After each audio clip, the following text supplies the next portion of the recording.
안녕하십니까. 행복한 아침 이재용입니다. 안녕하세요. 정예인입니다. 새로운 한 주가 시작됐습니다. 오늘은 3월 30일 월요일이고요. 이번 주는 또 4월이 시작되는 그런 주이기도 합니다.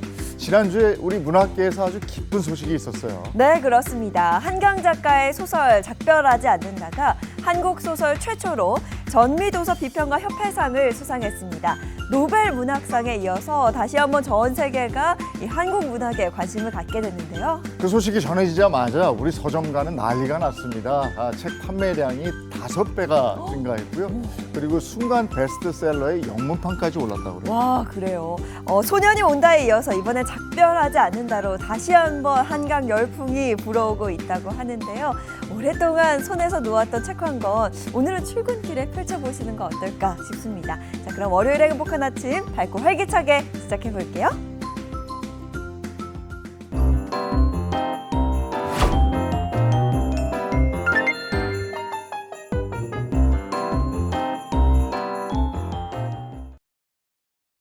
새로운 한 주가 시작되는 월요일에는 어떤 소식이 들어와 있을까요? 모닝픽부터 시작하겠습니다. 손석구 평론가와 함께합니다. 어서 오세요. 안녕하세요. 안녕하세요. 모닝픽 어떤 소식 들어와 있습니까? 네, 고물가에 지친 청년들이 저렴한 식당 정보를 공유하는 이른바 거지맵이 주목을 받고 있다는 소식입니다.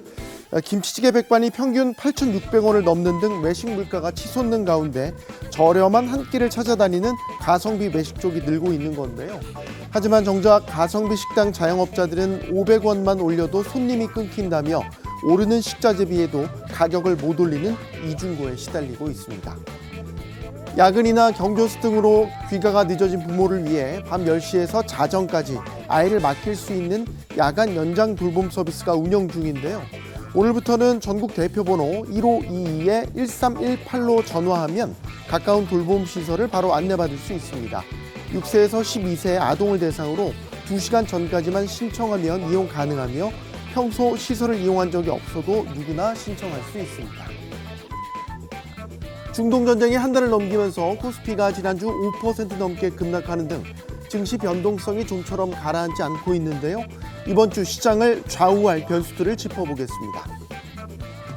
0세에서 1세 아이를 키우는 부모에게 매달 지급하는 부모 급여를 받은 부모 10명 중 4명은 금액을 줄이더라도 더 오래 받기를 원하는 것으로 나타났습니다. 현재는 영아기에 집중 지원하는 구조인데 아동기 전반으로 나눠 받길 선호하는 경우가 많았는데요. 특히 저소득, 비정규직 가정에서 이런 경향이 더 높아서 지급 방식에 대한 개선 필요성이 제기되고 있습니다. 끝으로 중동전쟁 여파로 서울 휘발유 가격이 리터당 1,910원을 넘어서면서 서민경제 비상이 걸렸다는 소식까지 준비했습니다. 자, 오늘도 다양한 소식 들어와 있는데요. 이 가운데 집중적으로 살펴볼 모닝픽 어떤 이야기죠? 네, 중동에서 포성이 멈추지 않으면서 우리 증시가 한 달 내내 출렁이고 있는 상황인데요. 지난주 코스피 주 초에 6% 넘게 급락한 뒤 반등을 시도했지만 다시 3%대 하락세로 돌아서며 결국 5,500선 아래로 밀려났습니다. 트럼프 대통령이 협상과 압박을 오가는 오락가락 행보를 이어가는 사이에 호르무즈 해협 봉쇄가 지속되고 또 지상군 투입 준비 소식까지 전해지면서 투자 심리가 얼어붙은 모습입니다. 아니 외국인 자금 이탈도 역대급이라면서요. 그렇습니다. 이달 들어서 외국인이 무려 30조 원 넘게 주식을 팔아치우면서 월간 기준 역대 최대 순매도를 기록했는데요. 삼성전자 한 종목에서만 15조 원 이상을 팔아치우면서 외국인 지분율이 12년 만에 최저 수준으로 떨어지기도 했습니다. 반면에 개인 투자자들은 30조 원 넘게 사들이면서 이 물량을 사실상 받아냈는데요. 개미들이 시장을 떠받치는 거대한 방어선을 구축한 셈인데 외국인과 개인 모두 월간 기준 역대 최대 기록을 갈아치우는 유례 없는 공방전이 벌어지고 있습니다. 게다가 우리 증시의 든든한 버팀목이었던 반도체마저 악재를 만났죠. 구글이 어떤 새로운 기술을 내놨는데 이게 오히려 독이 됐다고 합니다. 네, 구글이 이 동일한 메모리로 최대 6배의 효율을 낼 수 있는 터보 퀀트라는 기술을 공개를 하면서 메모리 반도체 수요 둔화 우려가 불거진 겁니다. 삼성전자와 SK하이닉스 주가가 대폭 하락하면서 지수 하락을 더 키웠는데요. 다만 전문가들은 이 딥시크 때도 비슷한 우려가 나왔지만 이후에 AI 설비 투자는 오히려 더 확대됐다며 지나친 공포감은 경계해야 한다고 지적하고 있습니다. 예, 어쨌든 이번 주 전망도 그렇게 밝아 보이지는 않는데 왜냐하면 지상군 투입을 또 만지작거린다면서요. 네, 그렇습니다. 따라서 이번 주 역시 최대 변수도 미국과 이란의 협상에 달려 있다고 볼 수 있겠습니다. 트럼프 대통령이 협상이 아주 잘 진행되고 있다고 밝혔고 이란 특사도 이번 주 회담 가능성을 언급했는데요.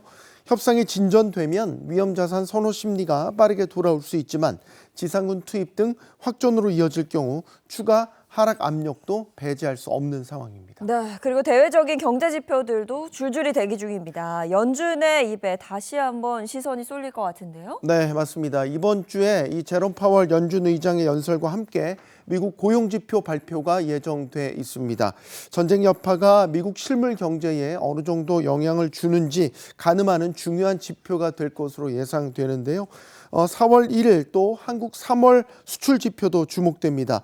반도체 수출이 견조하게 나온다면 4월 7일 삼성전자 1분기 실적 기대감을 높이는 호재로 작용할 수 있겠습니다. 또 4월 3일에는 한국 국고체의 세계 국채지수 WGBI 편입이 시작되는데요. 11월까지 단계적으로 반영되면서 패시브 자금 유입과 또 환율 안정에 긍정적인 신호로 작용할 수 있어서 불안한 시장에 어느 정도 완충 역할을 해줄 수 있을지 주목됩니다. 예, 국제 정세 우리 증시도 갈림길에 섰는데 이럴 때일수록 흔들리지 말고 네. 냉정을 찾으셔야 되겠죠. 자, 다음 픽은요. 네, 요즘 운전하시는 분들 주유소 가서 기름 넣기가 무섭다라고 말씀하시는 분들 많이 있습니다. 어제 기준 서울 평균 휘발유 가격이 리터당 1,911원을 넘어서면서 전날보다 14원이나 더 올랐고요. 전국 평균도 1,861원으로 현재 상승세가 이어지고 있습니다. 현재 상승폭을 감안하면 다음 주에는 전국 평균 휘발유 가격 리터당 2,000원을 돌파할 것이라는 관측까지 나오고 있습니다. 네, 정부가 가격 급등을 막으려고 석유 최고 가격제를 시행 중인데도 상승세가 그야말로 매섭습니다. 네, 일단 1차 최고 가격제 때보다 이 평균 상한선이 크게 높아졌기 때문입니다. 국제유가 상승분을 반영해서 모든 유종의 최고 가격을 리터당 210원씩 올렸습니다. 억눌렸던 가격이 상한선까지 빠르게 치솟고 있는데 서울은 2차 최고 가격인 1934원에 이미 바짝 다가선 상태입니다. 여기에 국제유가도 다시 불을 뿜고 있습니다. 미국과 이란 협상 기대감이 약화되면서 브렌트유가 배럴당 108달러까지 치솟으며 5.8% 급등했는데요. 국제유가 상승분이 2, 3주 시차를 두고 반영되는 만큼 추가 상승 압박은 거세질 전망입니다. 그런데 정부가 상한선을 올리자마자 기다렸다는 듯이 주유소 기름값이 급등했단 말이죠. 수백 곳이 올렸다면서요? 네, 맞습니다. 지난주 금요일에 2차 최고 가격제가 시행되자마자 전국 주유소 800여 곳이 일제히 가격을 올린 것으로 나타났습니다. 문제는 주유소들이 보통 2주치 재고를 쌓아두고 있다는 점인데요. 인상 전 가격으로 떼온 기름이 아직 남았을 텐데 제도 시행 첫날부터 상한선 인상에 맞춰 가격을 올리는 이른바 꼼수 인상 지적이 나오고 있는 상황입니다. 소비자 단체에서도 재고가 소진되기 전까지는 가격을 올리지 말아야 한다고 목소리를 높이고 있지만 중동 전쟁과 호르무즈 봉쇄가 이어지는 한 기름값 고공행진은 당분간 피하기 어려울 전망입니다. 아이고, 전쟁도 빨리 좀 끝나고 국제 정세가 안정되길 간절히 바라봅니다. 자, 여기까지 하겠습니다. 손석구 평론가와 함께했습니다. 고맙습니다. 고맙습니다.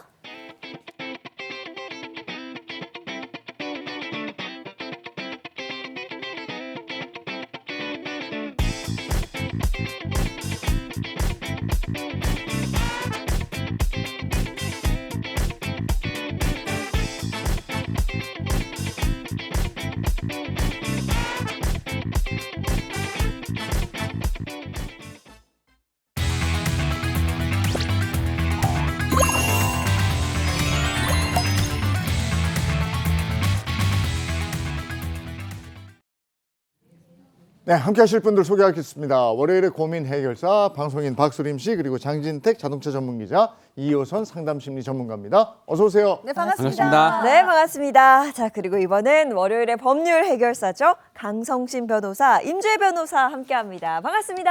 안녕하세요. 안녕하세요. 이 교수님 오늘 주제는요. 네, 저희 오늘 첫 번째 함께할 주제는 바로 이겁니다. 여러분, 백문이 불여일견이다. 네. 100번 듣는 것보다 이게 한 번 보는 게 낫다는 거 아니겠습니까? 그런데 요즘은 내 눈으로 직접 본 영상마저도 믿을 수 없는 그런 세상이 되었습니다. 최근 AI를 이용한 일명 악용한 거겠죠. 이런 범죄들이 늘어나고 있는데 그래서 오늘 함께할 사연은 바로 이겁니다. 눈 뜨고 코 베이는 세상, AI 영상의 습격. 어찌된 내용인지 꽁트로 먼저 만나보시죠. 여러분, 돈, 명예 그런 것보다 더 중요한 게 뭔지 아시죠? 바로 건강이에요. 요즘 자꾸만 살은 찌고 그 때문에 시큰시큰 무릎도 쑤셔서 고민이 됐는데요. 뭐야? 엄마, 또 무릎 아파? 아니, 그렇게 아파서 어떡해. 아, 이렇게 집에만 누워서 간식만 먹으니까 막 엄마 살찌는 거 아니야. 나랑 나가서 뭐 운동이라도 좀 하자. 어? 엄마 운동에 별 소질 없는 거 알잖아. 엄마는 그냥 이렇게 너튜브나 보면서 침대에 이렇게 누워있는 게 가장 큰 행복이야. 아, 그러지 말고 얘나 봐봐봐. 요거 좀 봐봐봐. 뭐? 이게 뭔데? 여기 이 확실하게 잘생긴 남자 보이지? 응? 이 사람이 S대 나온 가정의학과 선생님이래. 이 사람 말 좀 들어봐봐. 여러분, 아직도 굶으면서 살 빼시나요? 살이 물만 쪘다고. 먹고 있는데도 살은 자꾸만 찌고 살이 찌니까 무릎 관절도 나빠지고 고혈압에 고지혈증에 당뇨까지 이른바 쓰리고 두려운 중년 여성분들, 저 S대 의대 출신 장진택이 자신 있게 추천하는 이 다이어트 약은 이 사람이 아닌데 내가 본 사람이. 자면서도 우리 몸속 내장 지방을 활활 태워드립니다. 아니, 엄마, 아직도 이런 거 믿어? 아니. 아니, 자면서 내장 지방을 활활 태우는 그런 다이어트 약이 대체 어딨어? 아니, 그런 게 있으면 이 지구상에 뚱뚱한 사람 하나도 없겠네. 말하는 것 좀 봐라. 진짜. 나는 다른 거 이 사람 말하는 거 다 하나도 안 믿는데.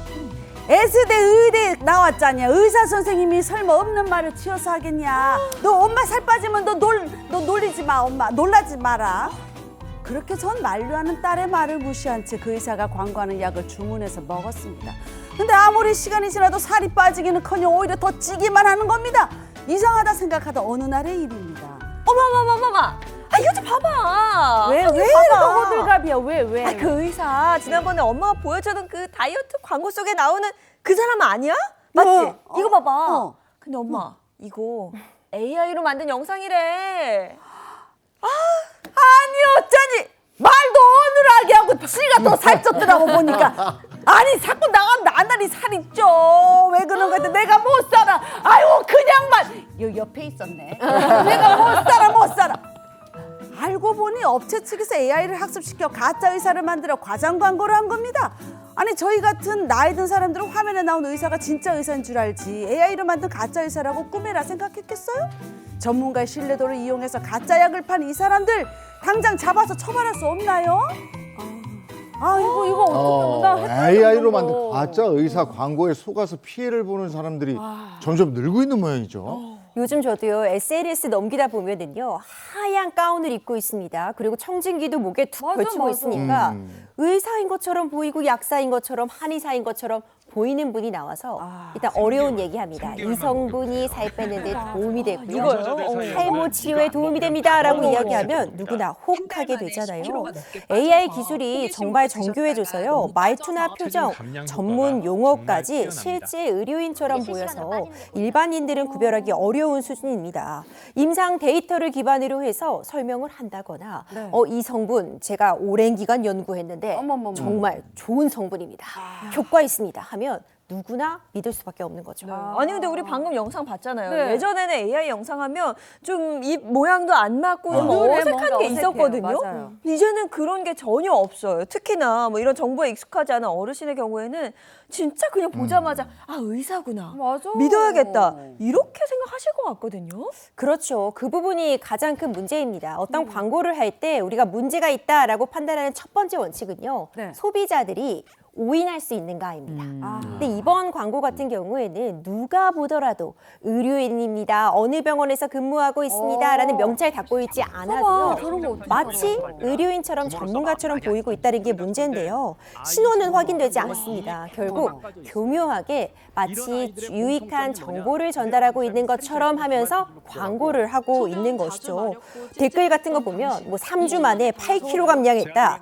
병원 갈 필요가 없다. 이 약만 마시면 살이 쭉쭉쭉쭉 빠진다. 살만 빠지는 게 아니라 딱 지방만 빼고 근육은 뭐 붙여준다. 혹할 수밖에 없잖아요. 사회적인 문제로 볼 수 있겠다라는 생각이 듭니다. 근데 가짜 약 광고는 이건 뭐 단순한 사기를 넘어서 국민 건강까지 위협할 수 있는 거잖아요. 이거 강력한 처벌이 필요할 것 같은데요? 처벌이 필요하죠. 이게 우리가 봤을 때 좀 두 가지 부분으로 나눠서 생각을 해봐야 될 것 같거든요. 네. 우리 문제 영상에서 보면은 막 가짜 AI 의사가 나와가지고 막 뭐 어떤 효능을 거짓으로 얘기한다. 이런 부분은 사실 AI랑 별개로 생각해도 이건 처벌 부분이 될 수가 있어요. 예를 들면 약사법이나 네. 뭐 식품 표시광고법이라든지 이런 부분에 반하는 거란 말이죠. 아무런 다이어트 효능이 없어요. 그리고 실제 이런 사례에서 조사를 해보니까 다이어트와 일절 관계가 없는 그런 음료라는 게 그런 식품이라는 게 드러나기도 했었거든요. 네네. 그거는 기존 법으로 처벌이 될 수가 있죠. 네. 식약처에서도 실제로 적발을 해냈고요. 근데 AI의 문제에 대해서는 조금 다르게 생각해야 돼요. 그러니까 실제로 AI가 없이 어떤 이러한 커이나 과장 광고를 해도 처벌이 될 수 있는데 그러면 이게 AI랑 결합을 했을 때 어떤 문제가 나타나느냐 이런 거는 사실 입법의 불비, 입법이 아직 미비하다 이런 부분이 있을 수 있다는 얘기입니다. 그러네. 그런데 이건 뭐 진짜 의사가 아니잖아요. 그렇죠. 이 AI로 만든 그야말로 가짜 의사인데 요거 뭐 처벌이 뭐 쉽지 않지 않을까. 그러게. 그러니까요. 이게 문제라니까요. 아까 말씀드렸던 것처럼 입법의 미비 이런 것들이 법의 사각지대 이런 부분들이 여전히 있단 말이에요. 자, 우리가 뭐 식품표시광고법이라든지 뭐 약사법이라든지 화장품법이라든지 의료기 이런 데서 각종 관련된 법률이 기존에 있었어요. 그리고 진짜로 의사가 나와서 그런 곳에 광고를 하면 안 된다는 법 규정들이 있단 말이에요. 근데 이 AI 의사는 뭐예요? 의사예요? 가상입니다. 아니죠. 의사가 아니에요. 그러니까 이 법 규정을 적용을 시킬 수 있느냐의 문제인 거예요. 의사가 나와서 하면 안 된다. 근데 의사가 나와서 했어요. 그러면은 처벌을 시킬 수가 있겠죠. 근데 이건 의사입니까? 아니죠. 의사가 아니에요. 그러니까 기존 법률로는 이거를 어디에다가 적용을 시킬 수가 있느냐 이런 문제가 있는 겁니다. 그래서 사실 이게 문제가 대두가 되니까 국회에서 인공지능 기본법이라는 거를 만들었어요. 근데 지금 이게 1년 동안 계도 기간이라서 지금 이러한 영상이 문제가 된다고 해도 사실상 과태료 처분이나 이런 게 안 되는 상황이거든요. 피해는 점점 더 확산이 될 수가 있기 때문에 이런 부분을 국회에서도 빨리 움직여서 좀 처벌 조항이라든지 이런 것도 우리가 신설을 해야 되지 않나 이런 생각이 드는 그거 시죠. 만들어서 그렇게 하는 사람 사기죄 아니에요? 아, 그러니까요. 만든 사람을 처벌해야지. 아니 뭐 진짜 의사가 아니라는 이유로 법망을 피해가고 기술이 법보다 앞서가는 이런 상황이 정말 씁쓸합니다.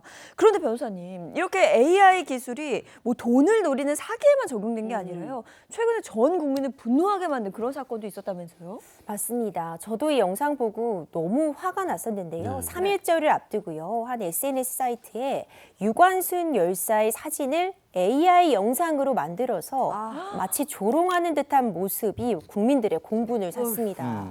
그러니까 유관순 열사가 이 영상에 등장을 하는데 뭐 로켓을 타고 뭐 우주로 날아간다거나 뭐 일본에 대해서 뭔가 좀 더 우호적인 그런 제스처를 취하는 모습들 그러니까 사실 조롱을 위해 만들어졌다고밖에 볼 수 없는 그런 영상이 화제가 되었는데요. 네네. 이것이 플랫폼 차원에서 이 영상이 완전히 삭제가 될 때까지 버젓이 계속해서 많은 조회수를 기록을 했습니다. 경찰이 수사에 착수는 했는데 아직 어떤 진전이 없는 상황이어서 참 걱정이 됩니다. 우리 주변에 이런 영상이 너무 많은데요. 제가 영상 몇 개 보여드리려고 해요. 이 가운데 눈 크게 뜨고 어떤 게 AI 영상인지 한번 함께 찾아보면 좋을 것 같습니다. 그래. 어렵겠다. 한번 볼까요? 마지막 경고입니다. 내가 전직 검사야! 뒤집어 줄까? 되었습니다. 손에 누워! 움직이지 마. 경찰인데? 제압하는 거 그런 건데? 이건 액션씬이다. 오, 톰 크루즈라. 브래드 피트잖아요. 우리 영화를 찍었나? 뭐지? 둘이 너무 얼마 전 BTS의 광화문 공연이죠. 눈 크게 뜨고 봐주세요. 크게 뜨고 있어요. 뭘 가짜를 가리라는 거예요? 그렇죠. 이 중에 AI로 만든 영상은 무엇일까요? 홈쇼핑에 알파카가 등장했습니다. 요거 AI 같은데? 차도 등장하고 이래. 왜 가만히 알파카도 할 수 있는다고요, 있지. 이건 실제잖아. Інцидент як один із 오. сценаріїв. 이건 아니다. 근데 너무 리얼하다. 아니 전부 다 AI인 것 같아요. AI인 것 같아요, 진짜. 되게 어렵다. 근데 너무 리얼한데? 아니 다 AI 아니에요? AI가 만들었겠지만 지금 너무 영상? 실제적이야. 다예요? 근데 디자인 BTS, 거, 그죠? BTS 거는 진짜인 거는 같은데? 했는데? 나머지는 다 AI 아니야? 아니. 맞습니다. 놀랍게도요. 이 모든 영상 다 AI로 만들어진 네. 거예요. 오. 하지만 그 수준이 지난해와 또 다른 것 같아요. 네. 그러니까 제가 보더라도 작년만 해도요. AI 영상은 AI 영상 티 났는데 요즘은 교묘합니다. 이게 자극적이기 때문에 조회수를 노리고 무분별하게 만들어주고 있는데 특히 첫 번째 영상 같은 경우에는요. 경찰이 마치 바디캠을 착용하고 촬영한 영상처럼 과잉 진압하는 그런 모습을 보이는 것처럼 꾸며졌죠. 실제 같기도 했어요. 이거 만든 사람 결국 구속됐습니다. 그리고 두 번째는 중국의 한 기업이 만든 영상인데 보세요. 마치 영화의 한 장면 같잖아요. 그런데 이 영상을 만드는데 단 2줄의 텍스트만 필요했다고 합니다. 이 톰 크루즈와 브래드 피트의 격투 장면을 마치 실제 할리우드에서 촬영한 영화처럼 만들어내요. 너무 리얼해. 이제는 영화도 AI로서 대체해서 촬영하지 않을까 사실 이런 경계심마저 들게 했습니다. 근데 저거는 두 사람 출연료 합치면 얼마예요? 그러니까 저런 영상을 보게 해주는 거 정도는 애교지. 그렇다고도 볼 수 있을 텐데 이제 또 BTS 영상도 함께 볼게요. 우리 광화문에서 바로 지난주였죠. BTS 네. 공연을 했는데 통제된 도로인데 차가 막 다녀요. 이 역시도 AI 영상이었습니다. 실제 AI가 이렇게 이 BTS 입력어를 넣고 만든 건데 그리고 이순신 동상의 위치도 다릅니다. 하지만 얼핏 보면은요. 이거 실제 지금 공연 영상 촬영한 걸로 그래. 볼 수 있을 것 같아요. 알파카가 등장한 홈쇼핑 영상 귀엽긴 하지만 알파카 털 말리는 이 제품 홍보를 위한 건데요. 저 알파카가 저렇게 가만히 있을 수가 없지. 하지만 이 털 날림 보세요. 마치 정말 드라이로 털 말리고 있는 것 같잖아요. 맞아. 그리고 마지막으로 요즘 계속해서 이 전쟁 상황이 문제인데 실제로 폭격을 당한 것처럼 그리고 마치 휴대폰으로 촬영한 것 같잖아요. 좀 어설프게 휴대폰으로 촬영한 것 같이 보이는 것까지도 AI 영상이 만들어냈다는 점에서 참 이제는 가짜와 진짜를 구분하기 어렵다. 실제로 이 조사에 따르면요. 10명 중에 한 6명 정도는 나 이거 AI 영상 구분 못하겠다. 이렇게 답할 만큼 앞으로는 정말 가짜인지 진짜인지 이것 자체가 의심이 가는 시대에 우리가 살고 있는 것 같습니다.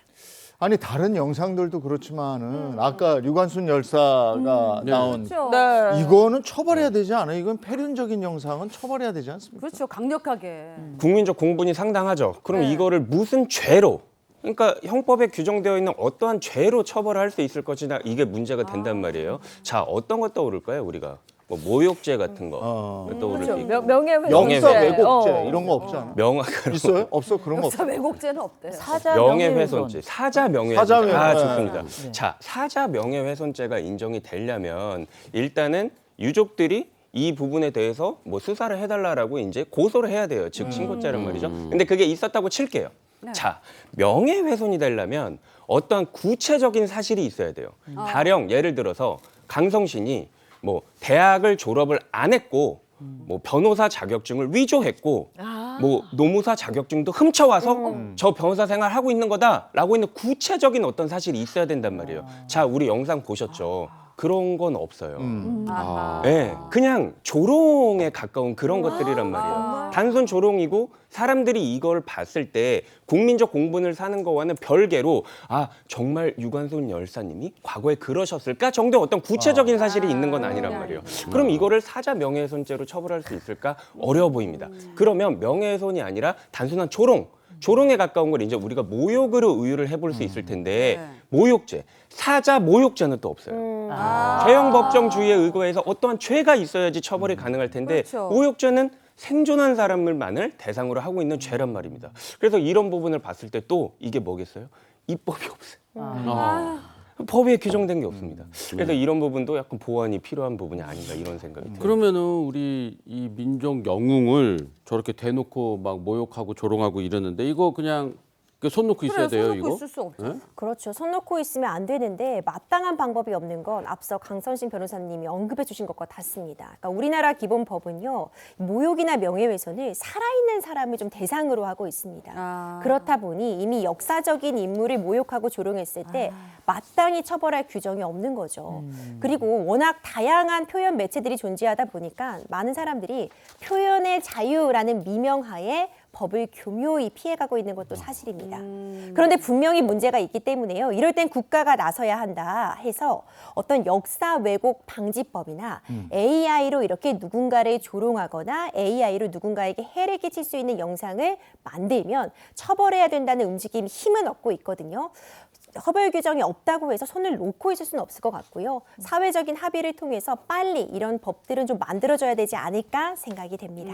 우리가 앞서 영상을 쭉 봤습니다만은 AI 영상이 이제 진화의 진화를 거듭해서 이제 조금 지나면 내년에 AI 영상 보면 정말 구분 못할 것 같아요. 네. 그러니까 가짜인데 더 진짜 같은 모습으로 진화하고 있으니까 이거 단단히 우리가 또 좀 처벌하고 경계하게끔 정비가 돼야 될 것 같아요. 예, 오늘 여기까지 하겠습니다. 고맙습니다. 고맙습니다.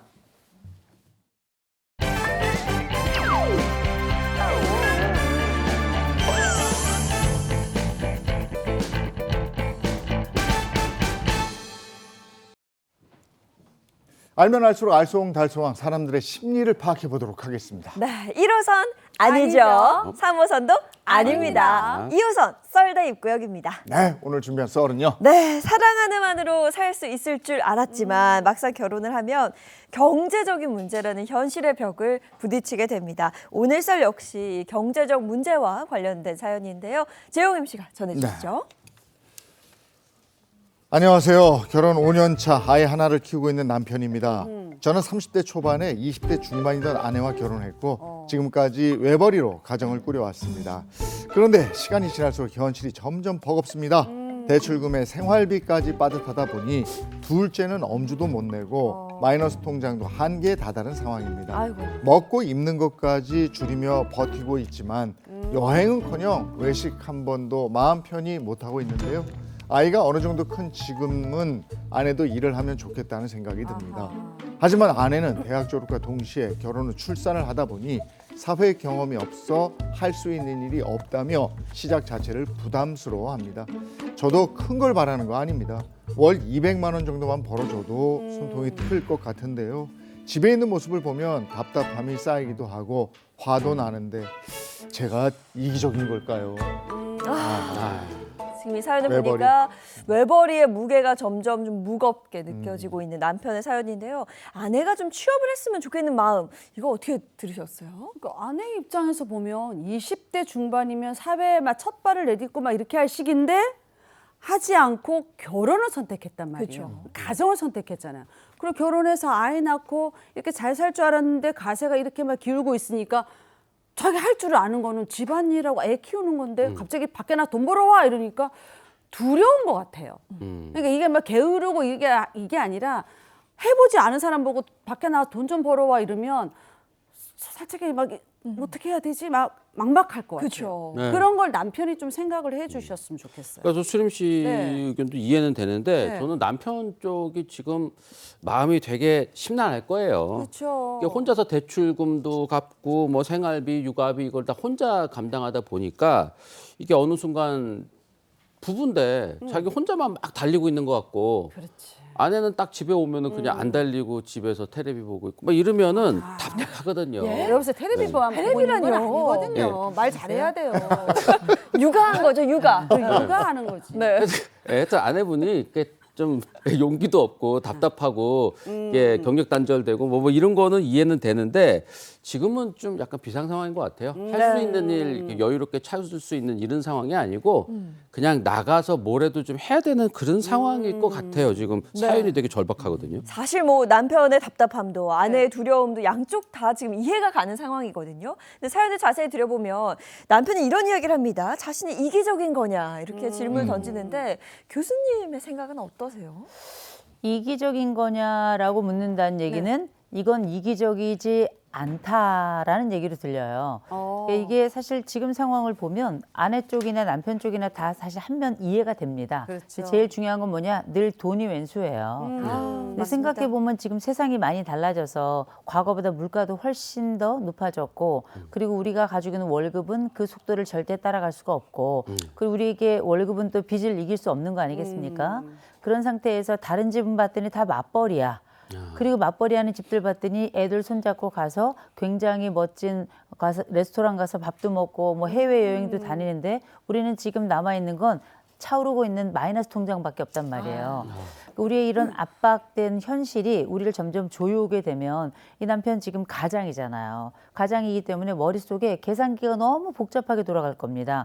그런 여러 환경들과 다른 집은 맞벌이 해가면서 조금 더 여유 있게 사는 걸 보면 아 지금 내 아내는 아직 젊고 아이도 조금 컸으니까 지금쯤이라면 작고 크게라도 좀 일을 좀 했으면 좋겠지 않겠나 싶은 마음도 들 거고 동시에 아내 같은 경우는 사실 사회에 첫 발을 디뎌보지 못했던 그 사람이 첫 번째 출발선에 서 있는다는 것 자체가 두려움일 수 있는 거거든요. 그리고 아마 처음에 약속했을 겁니다. 당신 손에 물 안 묻히게 해주겠다고.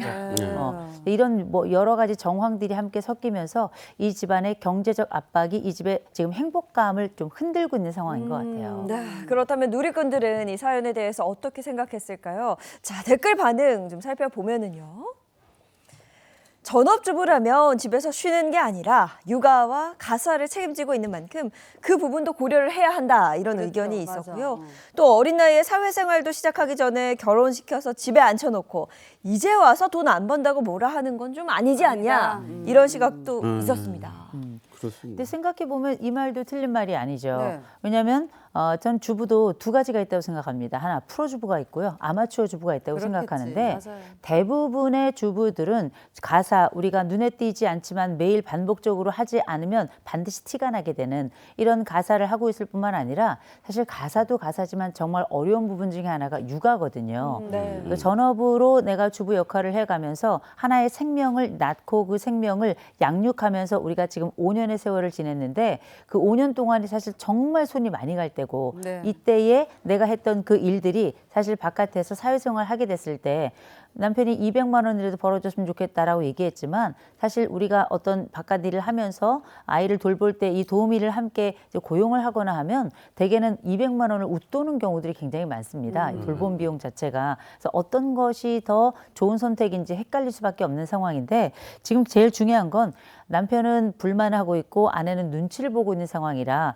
과연 이게 한 사람에게 압박을 주는 게 맞는가 이런 거 하나 또 하나 지금 이 상황을 알면서 이 아내가 정말 나는 그냥 무기력해 잘 못해 이렇게만 얘기하는 건 또 맞는가 이 양자 속에서 어쩌면 서로 간의 마음의 불편감은 시간이 지나면 점점 커지지 않을까 그 부분이 좀 걱정이 됩니다.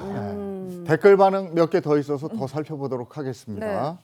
대한민국에서 외벌이로 힘들다. 아이가 컸으면 아내도 눈치껏 경제 활동을 해야 된다. 이런 내용도 있고요. 외벌이로 생활비 부담이 커지면 배우자에게 경제 활동을 바라는 게 현실적일 수 있다. 이런 남편의 입장도 공감이 간다라는 의견도 상당 부분 있었습니다.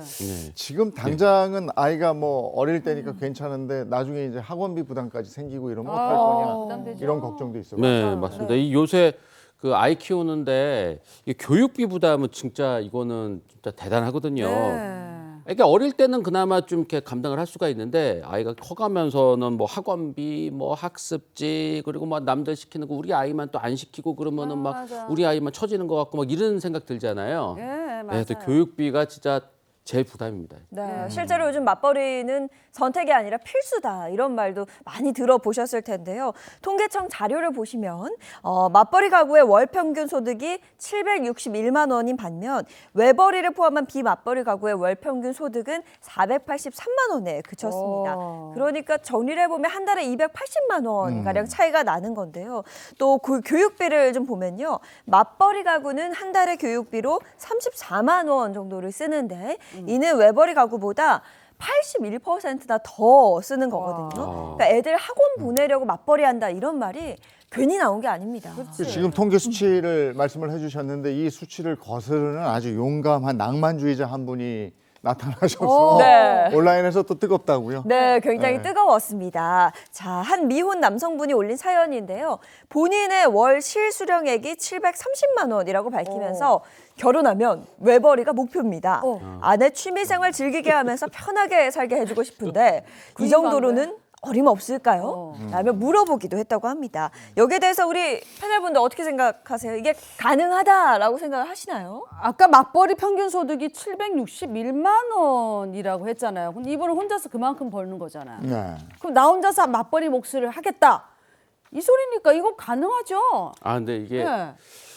좀 단단히 잘못 생각하고 계신 게 아이가 하나고 뭐 절약 정신도 좀 뭐 절약도 많이 하고 그러면 충분히 아껴서 가능할 수 있는데 근데 아이가 둘 나오면 어떡할 거예요? 예, 그리고 교육비 뭐 이런 것들 진짜 많이 들어가죠. 그리고 또 뭐 아이 둘 있고 뭐 4인 가족 그러면 여행 가는 막 이러는데도 여행 비용도 상당히 많이 들고 그리고 아파트도 있어야 될 거 아니에요. 뭐 4인 가족이면 예, 큰 아파트도 있고. 하여튼 대출금도 들어가고 막 이래서 저는 700만 원, 요 730만 원 이거 가지고 조금 이건 안 되겠다. 예, 당장은 괜찮지만 조금 지나면은 예, 허덕거릴 것이다. 네. 실제 누리꾼들의 의견도 된다, 안 된다 의견이 정말 분분했습니다. 한 네티즌은 4인 가족으로 실수령액이 1,100만 원인데 한 달에 쓰는 돈은 400만 원이 안 되기 때문에 충분히 가능하다 이렇게 이야기를 한 반면에 엄청 절약하네. 그만두라고 하는 마음은 고맙지만 월 2, 3천 버는 전문직도 아니고 730은 뭔가 애매하다 이런 이야기를 하는 네티즌도 있었습니다. 또 집이 있고 아이 생각이 없으면 이게 가능하겠지만 집도 없고 아이들도 있고 이러면 불가능하다. 또 진지하게 서울에서 거주하면 이건 불가능하다 이런 의견도 있었습니다. 네, 그런데 막상 외벌이로 살다가 이 꿈이 버거워지는 순간이 올 수도 있는 거거든요. 충분히 이제 부부 사이의 경제적인 문제에 대해서는 많은 대화를 나누는 게 일단 중요할 것 같은데요. 네. 아우 진짜 돈이 정말 왼수네요. 진짜. 근데 생각해 보면 우리가 지금 마치 이게 창과 방패의 이야기인 것처럼 공과 수인 것처럼 이렇게 이야기를 하는데 정말 이 부분에서 제 정작 중요하게 생각해야 될 거는 이 속상한 마음은 누가 어떤 방식으로 살펴주고 위로할 것인가가 전 많이 빠져 있다고 생각을 해요. 네. 남편이 굉장히 힘들게 밖에 나가서 외벌이를 하고 이 외벌이를 통해서 내 가정을 잘 유지하려고 하지만 이 삶은 녹록지 않고요. 아내도 아이를 충실히 키우고 또 가사를 전담하고 있지만 이 부분에 대해서 내가 그러면 아이 키우고 또 가사 여전히 하면서 동시에 내가 바깥에 나가서 일까지 해야 되는 건가라고 하는 여러 이 마음의 무게가 있을 텐데 이 부분을 살피는 게 제일 중요한 것 같고 제일 그중에서도 살펴야 될 거는 우리가 가지고 있는 돈도 굉장히 중요한데요. 이 돈을 어떻게 관리하느냐도 또 하나의 문제인 것 같아요. 있는 모든 것들을 원하는 만큼 쓸 수 없는 것도 아쉬운 지점입니다만 관리의 힘이 어쩌면 우리가 가지고 있는 총량보다 더 크지 않을까 싶은 생각이 듭니다. 오늘 이 얘기 한 줄 댓글로 정리할 수 있을까요? 네, 이렇게 하면 어떨까요? 네. 수고와 공감의 적정 비율은 1대1이다. 수고한 자와 또 공감을 해주는 그 사람이 함께 서로 마주 잡아야 우리 인생은 조금 더 가볍게 좌심방 우심방으로 뛰는 게 아닐까 싶습니다. 네, 오늘 여기까지 하겠습니다. 고맙습니다. 고맙습니다. 자, 이어서 날씨 알아보겠습니다. 문단영 기상캐스터 나와주세요. 네, 어제 서울의 벚꽃이 공식 개화했습니다. 평년보다 열흘, 작년보다는 엿새 빠른 건데요. 현재 서울의 기온은 12.1도로 두 자릿수로 출발하고 있고요. 봄꽃들이 만개하기 전에 오늘 전국에는 비 소식이 들어있습니다. 오전에 호남과 제주도부터 비가 시작돼 오후에는 충청 이남으로 확대되겠습니다. 늦은 밤부터는 그 밖에 중부지방에 내리기 시작해 내일 오전이면 대부분 그치겠는데요. 봄비치고는 꽤 많은 양이 내립니다. 제주 산간에 많게는 120mm 이상, 남해안에는 많게는 60mm 이상의 폭우가 예상이 되고요. 충청 이남을 중심으로도 최대 30에서 50mm가 내리겠습니다. 서울을 포함한 수도권은 5에서 20mm 정도입니다. 비가 내리기 전까지 대기가 여전히 건조하겠습니다. 중부지방과 경북을 중심으로 곳곳에는 건조주의보가 여전히 발효 중이고요. 오늘 수도권과 충남을 중심으로는 종일 미세먼지 나쁨 수준이 되겠습니다. 오늘 한낮 기온은 서울과 대구가 20도, 광주가 19도, 대전이 21도로 대부분 비슷한 기온을 보이겠는데요. 당분간 평년보다 높은 기온이 이어지겠습니다. 오늘 늦은 오후부터 밤 사이에 제주 산간에는 시간당 20에서 30mm의 강한 비가 집중될 수 있으니까요. 호우로 인한 피해 없도록 주의하시기 바랍니다. 지금까지 날씨 전해드렸습니다.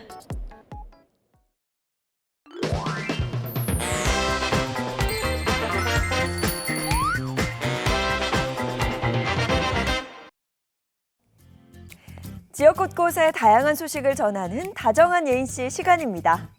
동아 어린이 기자들이 인천의 특별함을 체험하고 왔습니다. 어린이들의 눈에는 인천이 어떤 모습으로 보였을까요? 영상으로 함께 만나보시죠.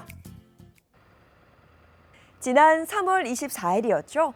초등학생 4학년에서 6학년으로 구성된 어린이 기자들이 인천시를 찾았습니다. 이번 방문은 어린이 기자들이 인천시에 취재를 요청하면서 이뤄졌는데요. 인천의 과거와 미래 그리고 가치를 살펴볼 수 있는 뜻깊은 시간이었습니다.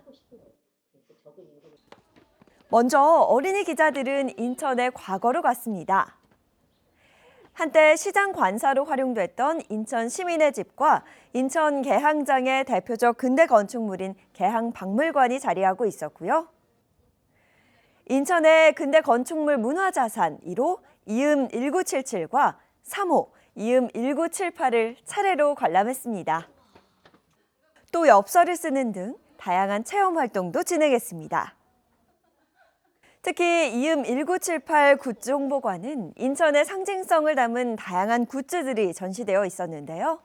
어린이 기자들의 관심을 한몸에 받았습니다.